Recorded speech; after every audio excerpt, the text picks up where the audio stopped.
આંતરરાષ્ટ્રીય હિન્દુ પરિષદ અરવલ્લી જિલ્લા દ્વારા આજરોજ કાશ્મીરમાં થયેલ આતંકવાદી હુમલાના સંદર્ભે જિલ્લા કલેક્ટરને આવેદનપત્ર આપવામાં આવ્યું. પ્રાંત મહામંત્રી જયંતિભાઈ પટેલ, જિલ્લા અધ્યક્ષ રામાભાઈ, કનુભાઈ પટેલ, રાષ્ટ્રીય બજરંગ દળ અધ્યક્ષ પ્રિયંક પોકાર, વિજયભાઈ તેમજ હિતેશભાઈ જોશી, વિપુલભાઈ તેમજ રોશન પટેલ, કિરણભાઈ વગેરે કાર્યકર્તાઓ મોટી સંખ્યામાં ઉપસ્થિત રહ્યા હતા. જોતા રહો અજય ભાટિયા સાથે ભાટિયા 15 ન્યૂઝ અરવલ્લી.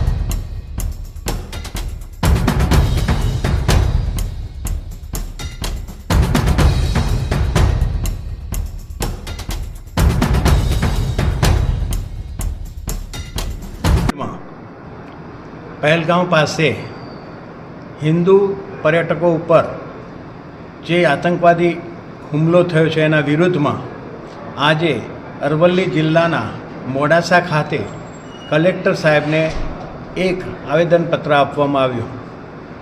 જે હિન્દુઓ